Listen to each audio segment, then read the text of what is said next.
Hi guys, welcome back to my channel. I hope you're all doing great and I hope you're all enjoying the weather as it's coming slowly but surely. Well, some of you guys have asked me specific questions regarding how to survive first year of pharmacy school.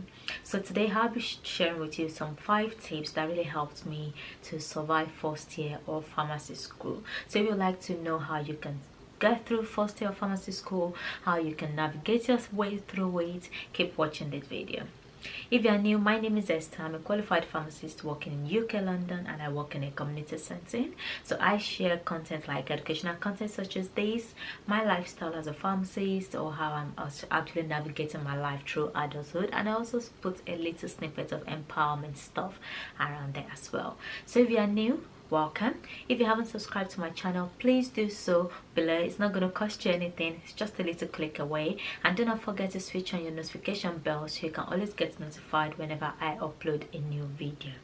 So without further ado, let's get straight into the video.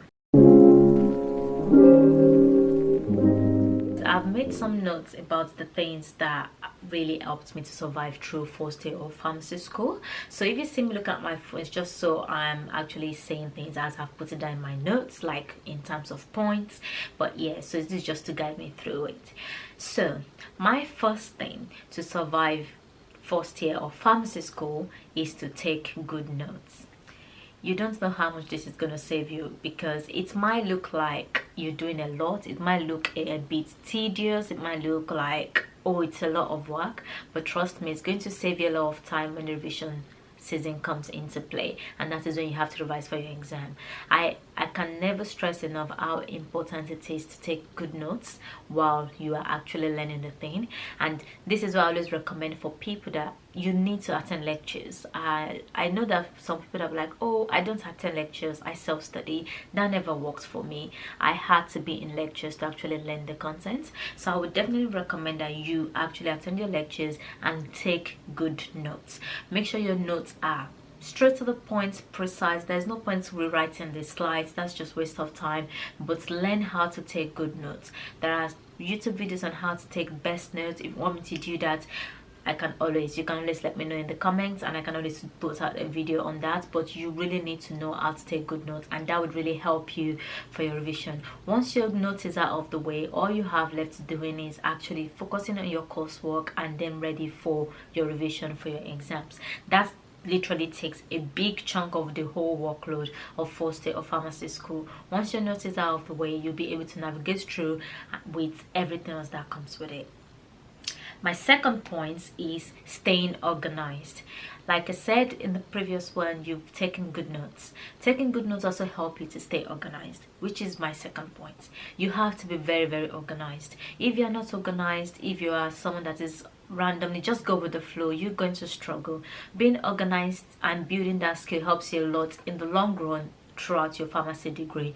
So you need to learn how to do things on time. For example, you block out times to take your notes, you block out times to do your assignments, you block out times to also have time to spend with your friends or do society events. It's not an easy task, but if you are not organized in pharmacy school, you're going to struggle.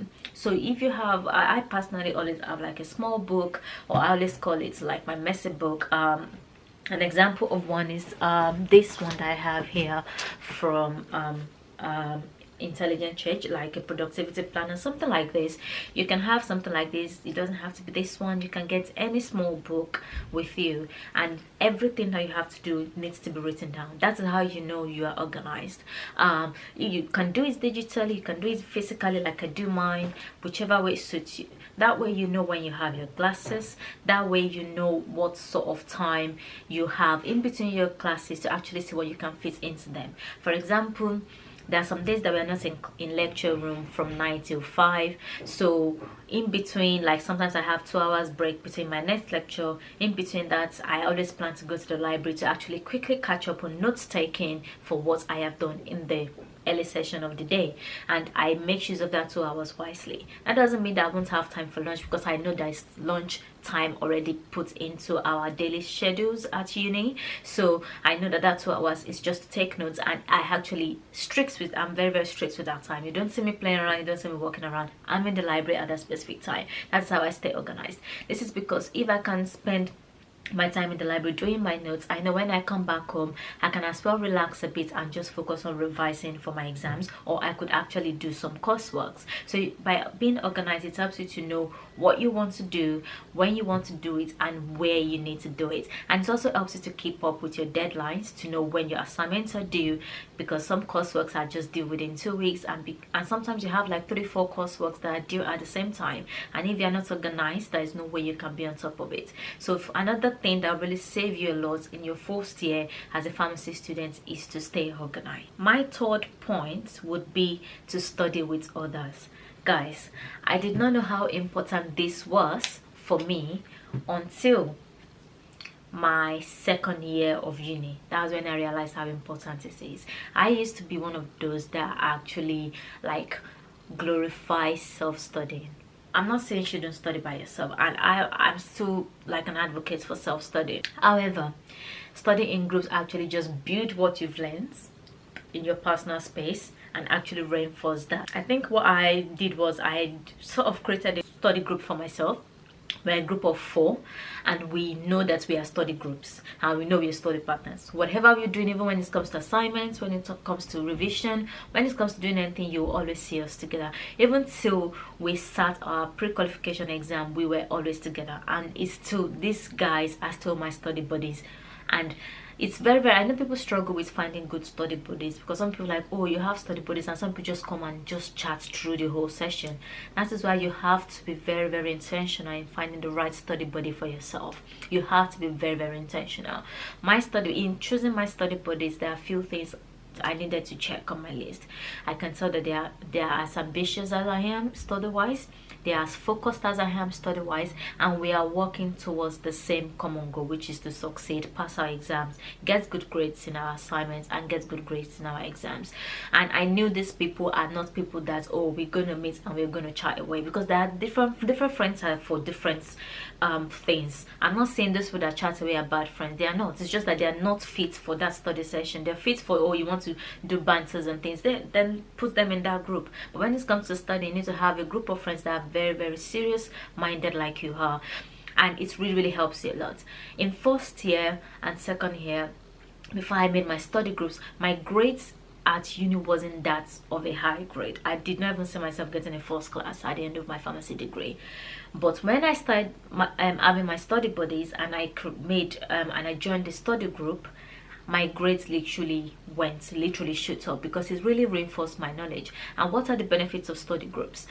What you've learned by yourself, by the way, always another word you need to know when you're going for study groups is that you need to self-study yourself before you meet up, and that is what we always stand by. This is just because we don't want a situation where we are now having to go through the whole thing. That is a waste of time, and we only have a few hours to spend together, because we all have other things to do with our lives. So make sure you've already done your self-study before you go into your study groups. So when we meet our study groups, the benefits of it is that if I've learned something but I don't understand it in a very, very like in-depth way, in the study group there will be someone that understood that particular topic, and they would literally teach it to you. And what is so special about that is that it stays with you, because they will teach you in a simple language than what your lecturer will teach you. They will teach you in their simple words, like you guys are friends, so they're going to talk to you in a friendly way, and that way you're able to catch that information better. Another thing with study groups is that it helps me to visualize what I'm learning. If I'm learning, aside for example, thermodynamics of something, and a thermodynamics or pharmacokinetics of a drug, and personally for me, and I'm not very strong in the physical aspects of pharmacy, like the physics part of it. Personally for me, I've memorized it, I've learned about it, that's fine, no problem at all.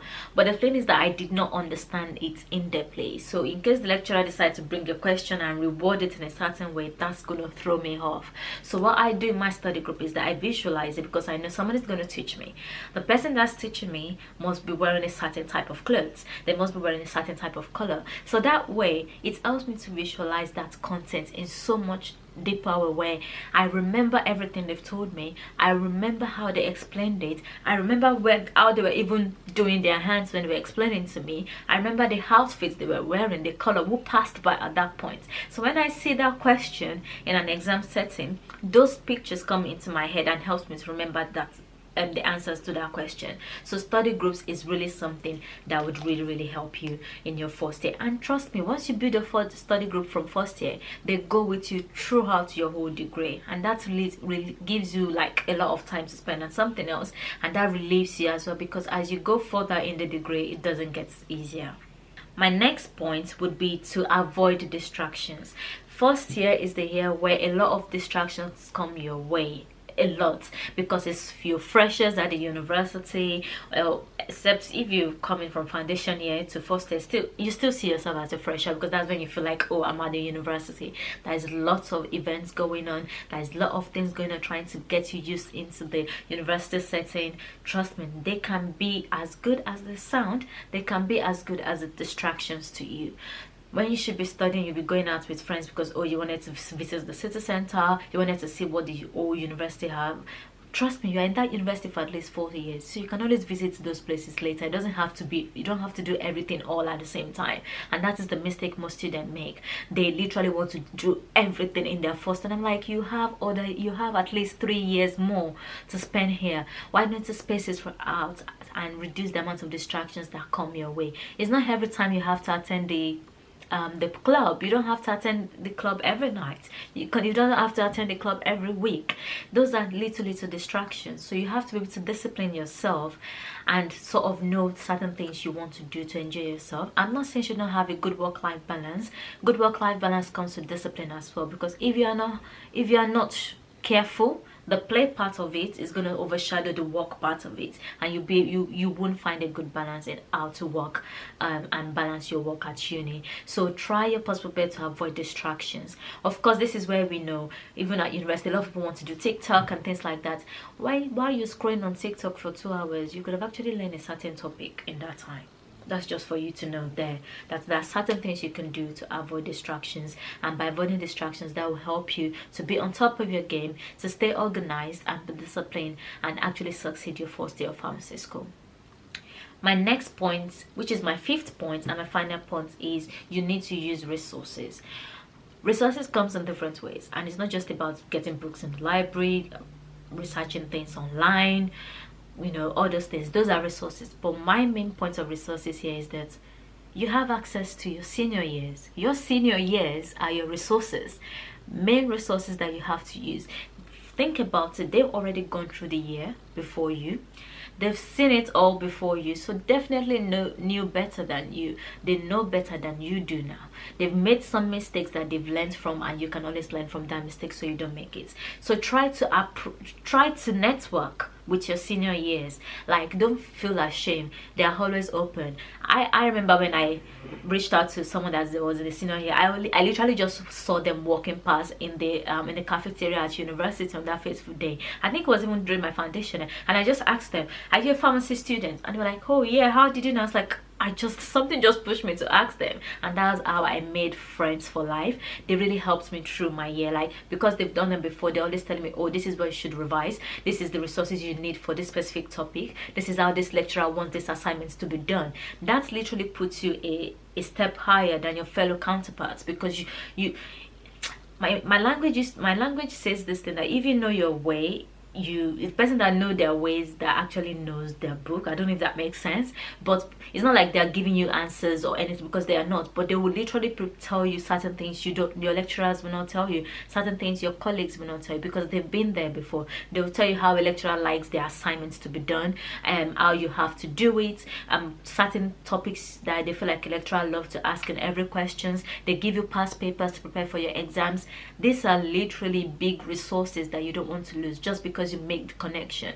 Those are resources. Of course, we have resources where you can go to the library to get books, but there will be someone that can direct you on the right thing to do at the right time. You can get as many books as you want, and they are useless to what you're learning, but this person would literally direct you through doing the right thing at the right time. And that's why I really recommend that you use your resources wisely, and your resources are your senior years above you. They've been there, they've made mistakes, they've learned from it, and you can always learn from their mistake, and that can avoid you from making the same mistake again. So I hope you've learned one or two things about how I survived my first year of pharmacy school. And remember, I did a foundation year to first year, so I still had to learn a lot. These were the things that really helped me successfully go through my first year of pharmacy school. So thank you so much for watching, guys. If you love this video, please do not forget to like this video, share with your friends, and don't forget to subscribe to my channel, because it's really means a lot. It shows to me that you guys are interested in what I share, and it's really motivates me to want to bring things out more for you guys. So thank you so much for watching, guys, and I'll see you all in my next one. Have a good day. Bye.